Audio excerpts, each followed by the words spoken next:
This is not a case of botting. What a case of botting would be is when Kendrick, and I'm just using him as an example. I'm not saying he's the only person who bots. What's good, y'all? Hold up. The irony is wild here because 21 Savage just got caught red-handed allegedly botting streams on his album. And listen to this. It's reflecting real ugly on Akademiks with that very obvious bias he shows when it comes to people he calls friends. Now, before we even get to that part, slow down, because we've got to rewind and talk about how the first week actually played out. A lot of folks were side-eyeing the first week numbers for what happened to the streets, saying it looked shaky, but Akademiks jumped out front like, no. Listen, this isn't botting. And yeah, girl, you won't believe this. We're about to roll that clip right now. What's in the back? This is not a case of botting. What a case of botting would be is when Kendrick, and I'm just using him as an example. I'm not saying he's the only person who bots.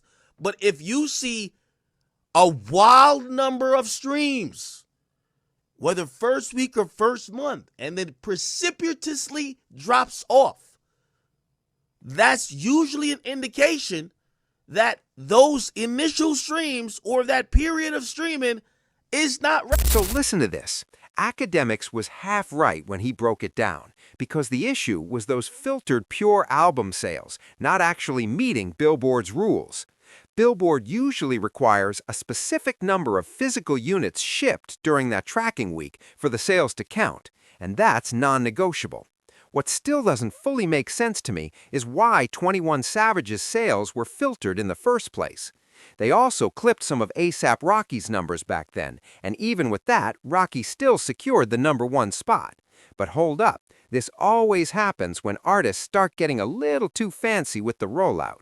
Think back to that infamous DJ Khaled versus Tyler the Creator showdown. Both sides used bundles, but Tyler kept it clean and followed every single rule with his vinyls. Khaled, on the other hand, tried to mix in a sponsorship deal. It was tied to some energy drink situation, where the album came packaged with the product. If Billboard had counted that, Khaled would have gone #1, but they didn't, so he landed at #2. And girl, this situation feels very familiar. The rules have tightened up even more since then, but in 21 Savage's case, it was still pure album sales getting wiped. Akademiks keep stressing, listen, these aren't streams, these are pure album sales. Then he pivots and brings Kendrick Lamar into the conversation. And let me stop everything right here because this needs clarity. I'm raising my hand proudly when I say this. Kendrick Lamar absolutely won the beef against Drake. Kendrick didn't just win, he washed Drake. Drake never should have stepped into that ring. Now, I'll be honest, I personally enjoy Drake's catalog more than Kendrick's overall, but we're not about to rewrite history. Kendrick was cooking. Despite that, Kendrick has been hit with endless botting accusations, mostly from Akademiks and hardcore Drake stans. To this day, if you actually look it up, Kendrick has never had verified botting losses or streams mysteriously disappearing. We've never seen his numbers collapse like that. Even Drake's own lawyer got dragged into this during the lawsuit coverage by Inner City Press. That case talked about Universal amplifying a track, which is not the same thing as botting. They admitted the label boosted a song that dissed Drake, one of their own artists. I didn't even see that as scummy, honestly. It was a straight head-to-head. But amplification and botting are two very different accusations. The filing literally says Drake's lawyer sent a Rule 11 letter addressing only 5 paragraphs of a much larger complaint, specifically about streaming farms. They exchanged letters and agreed to withdraw that portion because it was weak. That alone tells you everything. So even Drake's legal team quietly walked back the botting angle because it wasn't solid. Keep that example in mind. Now, fast forward just a couple weeks and boom, reports drop that 21 Savage's What Happened to the Streets had 25 million lifetime Spotify streams removed on February 1st. Every track on the album was affected. This wasn't rumors, this came straight from Spotify's public counter. That's a 25 million hit. The album was sitting around 138 million total streams after the removal. Whether it was 150 plus before or already at 138, that's still roughly a 20% loss. Losing 20% of your lifetime streams is not normal. That's egregious botting behavior. And predictably, people jumped in the replies. One person genuinely commented under Hip Hop All Day's tweet and said, Kendrick Lamar had millions removed too, but that didn't get this kind of post. And I actually believe they thought that was true. That belief comes from non-stop misinformation and fake narratives. The response from the page was clear. Kendrick never had streams removed from Spotify's stream counter. This wasn't some back-end adjustment. This was the official Spotify counter itself. That revelation sparked non-stop chatter, especially during Akademiks' live stream. His chat spammed him for hours, like, yo, you gonna talk about 21 Savage? Over and over again. He intentionally waited until the very end to address it. And let's not ignore the relationship here. 21 Savage and Akademiks are cool. That's his guy. Now let's run a quick thought experiment. Imagine Spotify reported Kendrick losing 10 million streams, or even 100 million, just scaled to his size. Do you honestly think Akademiks would wait hours and casually mention it at the end? Or would it be the title, the thumbnail, and the opening rant of the stream? You already know the answer. I'm betting on the second option every time. But eventually, he did give his take on the 21 Savage situation, and you won't believe how he framed it. Let me play that clip right now. Here's a point, right? I think even some of y'all were trolling me to speak about this because y'all want to politicize this entire thing to be like, oh no, Savage is doing something. Here's my thing. I'm down to call a spade as long as we're calling the spade the spade. So if the gotcha moment is y'all want me to say, oh, Savage is botting, if y'all are saying and acknowledging that Kendrick is botting, and the proof that we have for that is that billions of his streams were deleted or removed, and now we see something removed from Savage, okay, that's cool. Let's go along with all of them botting. I don't care. I'm not that, there's Kendrick fans that try to argue against the notion that Kendrick bots, but they try to blame botting on everybody else. And if anybody in this industry seemingly has the most evidence for fraudulence or botting, it would be Kendrick Lamar. So this 25 million streams that have been deleted, I would like to know more information. I wish Spotify would release some information about why they deleted whatever. Understand this. Akademiks is framing the situation like everyone is coming for him personally. But hold up. He keeps saying Kendrick Lamar had billions of streams removed. Yet if anyone actually had real concrete proof that Kendrick was botting or that his streams were cut, that evidence would already be front and center in Drake's lawsuit. A lawyer wouldn't just walk that claim back if it were real.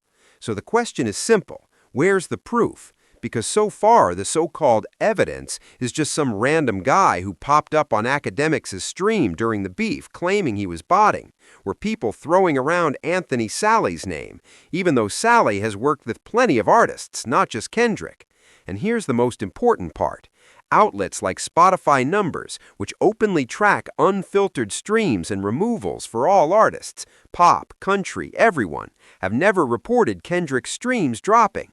If this were really a massive scam, Kendrick's name would be all over that page, the story would have gone viral, and Akademiks would have been the first one amplifying it. But since the proof doesn't exist, the conversation gets flipped. Suddenly it's about the steroid era and Kendrick again, while the real heat around the 21 Savage situation quietly gets redirected. Sanction. And I wish if artists were botting, we got to treat it like the steroid era. Artists should receive sanctions, but they should receive it publicly. Now, granted, they won't do it publicly because the record labels of these artists, like, for example, Universal on behalf of Kendrick is going to say no. Well, if you announce that Kendrick bots, his fans might stream less. It's going to hurt the business. So don't announce it. But at some point you have to announce it. You have to announce it to let it be known that there's a shame factor and a punitive aspect of this.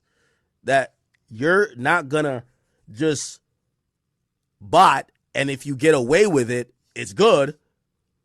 But if you don't get away with it, we just sweep it under the rug.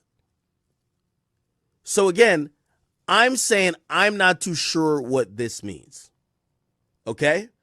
Now, granted, I'm also not stupid. If this is like, has this been something that has happened historically often for Savage? Has it only happened for this one particular album?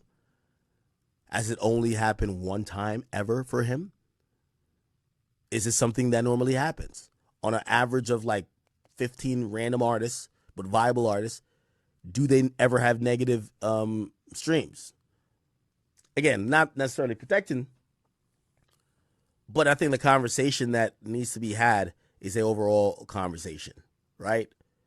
Yes, we've seen Kendrick with deleted streams. Now we've seen Savage with deleted streams. I wish Spotify could address it. What does that mean? Does it mean that you guys counted it incorrectly?